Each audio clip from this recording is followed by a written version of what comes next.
Let us see some concrete example, forest fire simulation. Here we consider a very simple model. Again, consider a grid, and we assume that there is one tree at each grid point. We assume that the tree in the center of the forest starts burning. Then, for burning tree, each of its neighbor tree catches fire with probability p at every minute, like this. Here is one important point of simulation. We usually consider a random process which we would expect naturally in all situations of simulation. For example, here, it may be more realistic if we consider the fire moves to the next tree, not always, but by some chance. So in a simulation program, a computer flips a coin to determine whether the next tree catches a fire at every minute. Well, in the real situation, the fire spread would occur at every moment. Here, we simplify it to every minute.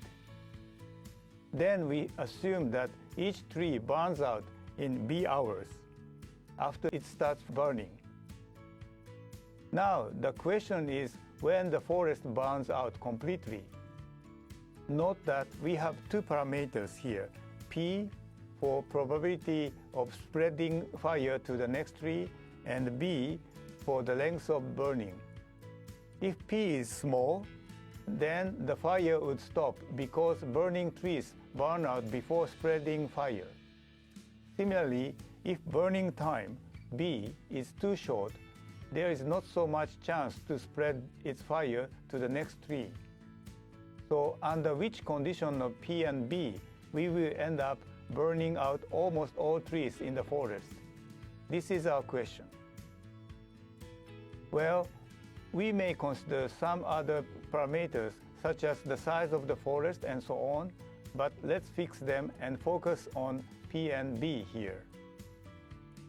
We may expect that both P and B need to be large enough. In fact, we can mathematically derive that the value of B times P determines the condition for the complete loss of the forest. In fact, by conducting simulations under this simple model, we can show some threshold constant C0 such that the forest is burned out if and only if B times P is greater than this C0.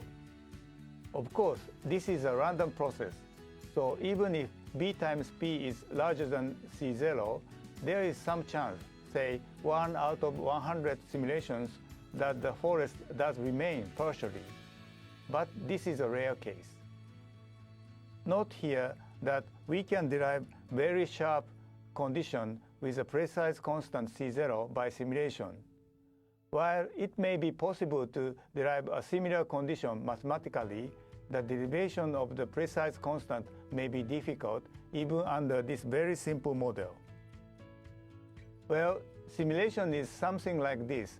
Here is a simulation for investigating airflow dynamics in a bronchial tube of humans. Again, we considered digitization, which is now a three-dimensional grid, expressing a tube by a collection of cubes. Although it is not so easy and the formula gets complicated, it is still possible to express air movement from one cube to the next cube. But it may be very difficult or impossible to understand the global behavior analytically. Then, computer simulation is important to derive some law for predicting how a certain disease affects the airflow. We have seen how to design a simulation and how to use it. Then, this may be a good timing for me to mention the importance of supercomputers. A supercomputer is a computer that outperforms standard computers of each age, maybe 100 times to 10,000 times faster than a powerful PC of today. Supercomputers have been used quite a lot in simulations. Their supercomputation power plays a quite significant role in big simulations. In Japan, we are now preparing Fugaku supercomputer as a national project after K supercomputer. Of course, supercomputers are expensive.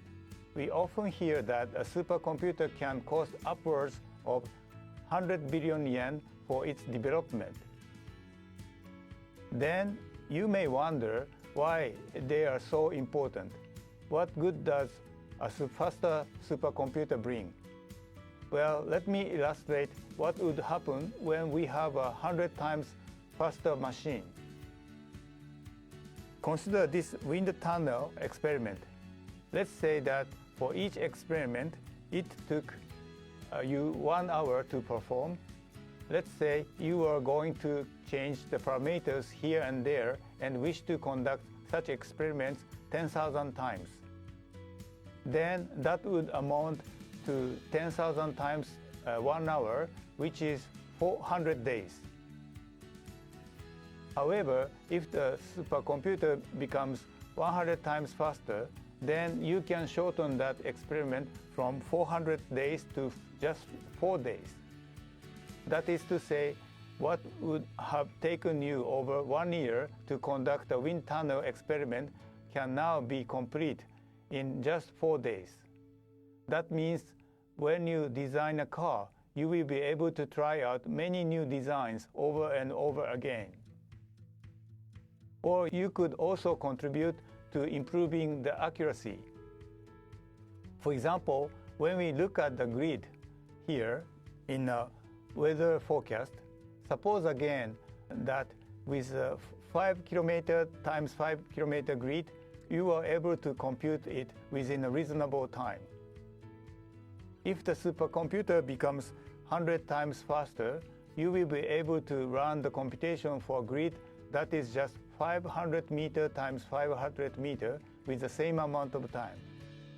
Thus, you can increase this accuracy. The precision or accuracy of the model can thus increase while spending the same amount of time. So if you think that simulations are important, you may be able to appreciate supercomputer power. Of course, here again, the algorithm design is important. Even if you have 100 times faster machine, it is waste of this computational power if you cannot make use of it. Excellent hardware and software are both important.